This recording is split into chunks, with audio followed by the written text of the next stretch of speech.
तो देखिए आज हम लोग एक नया चैप्टर शुरू करते हैं जिसका नाम है लोकोमोशन और मूवमेंट। ठीक है ना। तो इसमें हम ये पढ़ेंगे कि जो हमारी ह्यूमन बॉडी है उसमें किस प्रकार से मूवमेंट होता है, किस प्रकार से लोकोमोशन होता है। लोकोमोशन मतलब कि हम कैसे एक जगह से दूसरी जगह तक पहुंच पाते हैं। ठीक, ह्यूमन फिजियोलॉजी का बहुत इंपॉर्टेंट चैप्टर है। अक्सर इसमें नीट में अच्छे क्वेश्चंस आते हैं और इसमें हम लोग पहले जो मसल्स वगैरह पढ़ चुके हैं एनिमल टिश्यूज में, उन सब का पूरा इसमें आपको रेलेवेंस मिलेगा। तो देखिए आपको ये पता है कि मूवमेंट्स जो है वो तीन चीजों से शो करे जाते हैं। एक है सीलिया, दूसरा है फ्लैजिला और तीसरा है टेंटिकल्स। ठीक, तो ये मूवमेंट सीलिया, फ्लैजिला और टेंटिकल्स वाले तो हमने एनिमल्स में देखे थे, एनिमल किंगडम में देखे थे, और ह्यूमन बीइंग्स भी आपके एनिमल किंगडम में ही आते हैं, मैमल्स में आते हैं। तो ह्यूमन बीइंग्स जो है टंग के थ्रू मूव कर सकते हैं, लिम्स के थ्रू मूव करते हैं, जॉज में मूवमेंट दिखता है और आईलेट्स में दिखता है। इन सब जगह हमारा ह्यूमन बीइंग्स में मूवमेंट दिखता है। अब कुछ मूवमेंट ऐसे होते हैं कि जो आपके इनकी जगह बदलने के लिए मजबूर कर देते हैं, यानी आप ऐसे मूवमेंट्स हैं जो इनका जो इनिशियल पोजीशन होता है उससे वो फाइनल पोजीशन की तरफ बढ़ जाते हैं। तो इस प्रकार के मूवमेंट को हम लोग कहते हैं लोकोमोशन। ठीक, इसको हम लोग कहते हैं लोकोमोशन। अब बात आती है कि जो ये लोकोमोशन होता है या मूवमेंट्स होते हैं ये कितने टाइप्स के होते हैं। पहला टाइप है अमीबॉइड मूवमेंट और दूसरा है आपका सीलियरी मूवमेंट। ठीक, तो अमीबा और डब्ल्यूबीसी। ठीक, अमीबा और डब्ल्यूबीसी यानी व्हाइट ब्लड सेल आपका अमीबॉइड मूवमेंट शो करते हैं। सीलियरी मूवमेंट की बात की जाए तो इसमें आपका पैरामीशियम, सीलियरी ट्रैक्ट, ट्रैकिया और फैलोपियन ट्यूब ये आपके सीलिया की मदद से मूवमेंट करने वाले ऑर्गन हैं। ठीक, फिर आता है मस्कुलर मूवमेंट। मस्कुलर मूवमेंट में हमारा आता है स्केलेटल मसल। ठीक, क्या आता है? स्केलेटल मसल आता है। ठीक, तो स्केलेटल मसल में हमारे मस्कुलर मूवमेंट होते हैं। ठीक, तो यहाँ पे आप देखेंगे कि मसल्स जो होते हैं इनके बारे में अगर बात की जाए तो इनका ओरिजिन जो होता है वो मीसोडर्मल ओरिजिन होता है। हमारी बॉडी में 639 प्रकार के मसल्स होते हैं और 40 से 50% बॉडी वेट जो है वो मसल्स के द्वारा फॉर्म होता है। यहाँ पे कुछ अनपेयर्ड मसल्स होते हैं और कुछ आपके पेयर्ड मसल्स होते हैं। अब बात आती है कि मसल्स की प्रॉपर्टीज क्या है। देखिए पहली प्रॉपर्टी है कि मसल्स एक्साइटेबिलिटी शो करते हैं, यानी एक्साइट होते हैं। मसल्स आपके कॉन्ट्रैक्ट हो जाते हैं, यानी सिकुड़ जाते हैं। मसल आपके खिंच जाते हैं जिसको मसल स्पाज्म भी कहते हैं, एक्सटेंसिबिलिटी होती है। और मसल में लचकदार भी होते हैं, यानी मसल में लचक होती है जिसकी वजह से मसल्स में इलास्टिसिटी शो करती है। दो प्रकार के मसल्स होते हैं, पहला है स्केलेटल मसल, दूसरा है स्मूथ मसल। जो मसल्स आपके स्केलेटल से अटैच होते हैं उनको कहते हैं स्केलेटल मसल और जो मसल आपके विसरल ऑर्गन से अटैच होते हैं उनको हम कहते हैं स्मूथ मसल। ठीक, तीसरा हमारा आता है कार्डियक मसल। कार्डियक मसल हमारा हार्ट मसल कॉन्स्टिट्यूट करता है। जो भी कार्डियक मसल्स होते हैं वो आपके हार्ट मसल कहलाते हैं। ठीक, तो हार्ट में पाए जाने वाले मसल्स को हम कार्डियक मसल कहते हैं। तो मसल्स का मेन काम है लोकोमोशन और मूवमेंट से संबंधित, यानी ह्यूमन बीइंग्स अगर मूव करेंगे तो उसके पीछे कोई ना कोई कारण जो है वो मसल्स ही होगा। ठीक, और जो मूवमेंट्स की बात है तो मूवमेंट्स हमारे तीन तरीके के होते हैं, अमीबॉइड मूवमेंट्स, सीलियरी मूवमेंट्स और मस्कुलर मूवमेंट्स। ठीक, तो इतना नोट डाउन कर लीजिए आप।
तो हम लोग आगे पढ़ते हैं स्केलेटल मसल, विसरल मसल्स और कार्डियक मसल्स।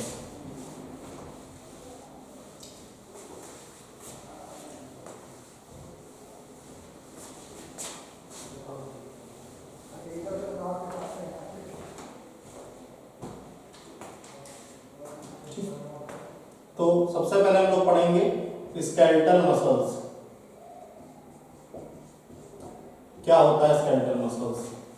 देखिए, जो मसल्स आपके स्केलेटल से एसोसिएटेड होते हैं, मसल्स विच आर एसोसिएटेड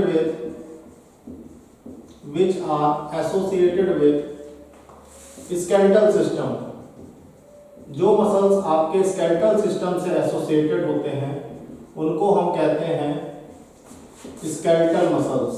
क्या कहते हैं? स्केलेटल मसल्स बोलते हैं। ठीक, तो इन स्केलेटल मसल्स के बारे में ये कहा जाता है कि इनका जो अपीयरेंस होता है वो स्ट्राइप्ड अपीयरेंस होता है, स्ट्रिप की तरीके लगते हैं।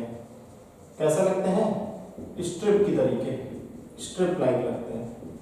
ठीक, इनका जो अपीयरेंस होता है वो स्ट्राइप्ड अपीयरेंस होता है, स्ट्रिप लाइक लगते हैं। ठीक, इसीलिए स्केलेटल मसल का एक नाम और है जिसको हम कहते हैं स्ट्राइएटेड मसल्स। क्या कहते हैं? Striated muscles.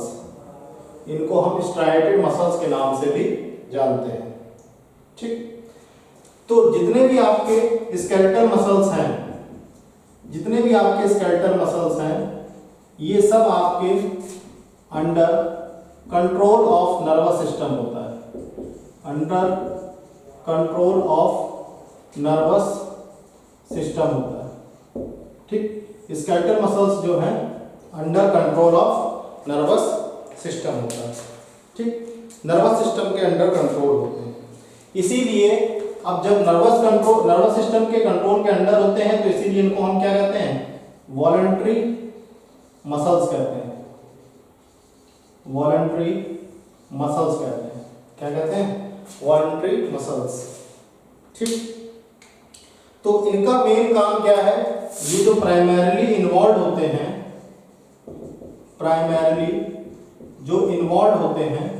वो प्राइमरीली इन्वॉल्व किसकी वजह से होते हैं? प्राइमरी इन्वॉल्व होते हैं लोकोमोटरी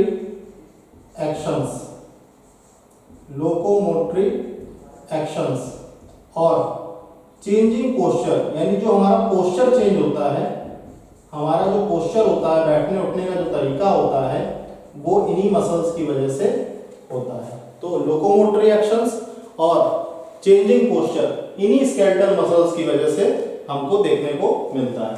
तो ये मसल्स आपके स्केलेटल सिस्टम से एसोसिएटेड होते हैं, इसीलिए इनको हम स्केलेटल मसल्स कहते हैं। इनका अपीयरेंस जो है वो स्ट्राइप लाइक होता है, यानी स्ट्रिप की तरीके होता है। ये स्ट्राइएटेड मसल्स कहलाते हैं, स्केलेटल मसल्स कहलाते हैं। ठीक, इनका जो पूरा कंट्रोल होता है वो नर्वस सिस्टम के अंडर होता है, इसलिए इनको हम वॉलंटरी मसल्स के नाम से भी जानते हैं। ठीक, प्राइमरीली अगर हम देखा जाए तो ये लोकोमोटरी एक्शंस और पोस्चर चेंज करने में काम आते हैं। तो ये था हमारा स्केलेटल मसल का इंट्रोडक्शन। इतना नोट डाउन कर लीजिए आप।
अब नेक्स्ट टॉपिक है हमारा visceral muscles.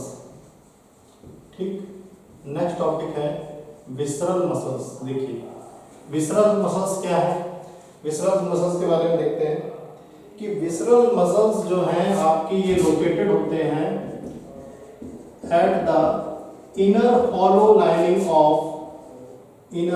Of hollow visceral organs. जितने भी हमारे हॉलो ऑर्गन्स हैं उनकी जो इनर लाइनिंग है, ठीक, वहां पे आपके विसरल ऑर्गन्स मौजूद होते हैं। ठीक है ना, वहां पे आपके विसरल ऑर्गन्स मौजूद होते हैं। ठीक, located at inner lining of hollow visceral organs. अब देखिए कौन कौन से ऑर्गन्स हैं जहां पे आपके विसरल मसल्स होते हैं। एक तो हमारा हो गया एलिमेंट्री कैनाल, दूसरा हमारा हो गया रिप्रोडक्टिव ट्रैक्ट। ठीक, ये दो आपके ऐसे विसरल ऑर्गन्स हैं, ठीक, जहां पे आपकी इनर लाइनिंग जो है वो मौजूद होती है, वहां पे ये मसल्स मौजूद होते हैं। ठीक, तो ये जो मसल्स हैं आपके विसरल मसल्स की अगर हम बात करें तो ये मसल्स आपके स्मूथ मसल्स हैं, ये मसल्स आपके स्मूथ मसल्स हैं और इनको हम कहते हैं नॉन स्ट्राइएटेड मसल्स। क्या कहते हैं? Non striated muscles. इनको क्या बोलते हैं? Non striated muscles. ठीक, अब इनकी जितनी भी एक्टिविटीज हैं, अगर इनकी एक्टिविटीज की बात करें तो इनकी जितनी भी एक्टिविटीज हैं वो आपकी not under the control of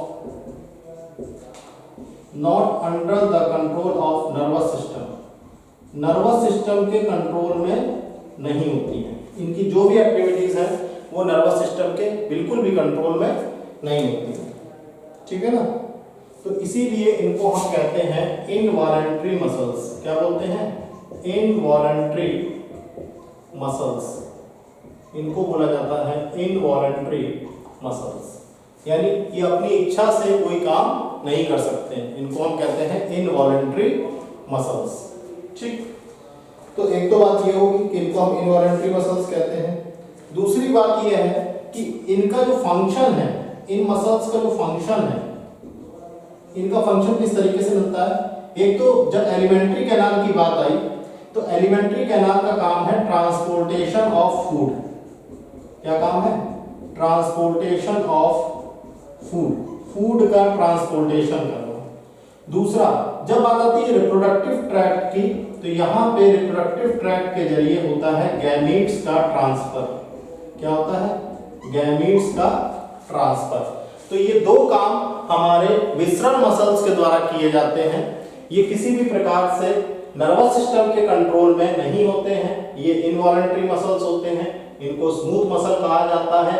hollow visceral organs की इनर लाइनिंग में ये लोकेटेड होते हैं और इनके दो एग्जांपल हैं, एलिमेंट्री कैनाल और रिप्रोडक्टिव ट्रैक्ट। तो इसको आप नोट डाउन कर लीजिए।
ठीक, तो नेक्स्ट हमारा जो टॉपिक है वो है कार्डियक मसल्स। नेक्स्ट टॉपिक है कार्डियक मसल्स। ठीक, तो नेक्स्ट टॉपिक है हमारा कार्डियक मसल्स। तो कार्डियक मसल्स जो होते हैं वो मसल्स ऑफ द हार्ट है। कार्डियक मसल्स कैसे हैं? Muscles of the heart. Heart के जो मसल्स हैं उनको हम कहते हैं कार्डियक मसल्स। क्या कहते हैं? Cardiac muscles, muscles of the heart. ठीक, तो कार्डियक मसल्स आपके जो हैं, कार्डियक मसल्स की अगर हम बात करें, कार्डियक मसल्स की हम बात करें तो कार्डियक मसल्स जो हैं आपके असेंबलेज होते हैं। असेंबलेज मतलब एक प्रकार से असेंबली टाइप की बना के रखते हैं, ठीक है ना। तो यहाँ पे कार्डियक मसल के जो सेल्स होते हैं वो असेंबलेज बना के रखते हैं to form a cardiac muscles, to form a cardiac muscles. Cardiac muscles के फॉर्मेशन के लिए कार्डियक मसल्स सेल्स जो होते हैं वो असेंबलेज बना के रखते हैं। ठीक, तो यहाँ पे एक ब्रांचिंग पैटर्न होता है जो काम करता है। ठीक, एक ब्रांचिंग पैटर्न है जिसमें हमारे कार्डियक मसल्स जो हैं असेंबल बना के रखते हैं मसल सेल्स, और ये कार्डियक मसल्स बनाते हैं। ठीक, अब कार्डियक मसल्स की बात की जाए तो कार्डियक मसल्स जो हैं आपके स्ट्राइएटेड हैं और कार्डियक मसल्स आपके इनवॉलंटरी हैं। कैसे हैं? इनवॉलंटरी। कार्डियक मसल्स आपके स्ट्राइएटेड हैं और इनवॉलंटरी है। ठीक,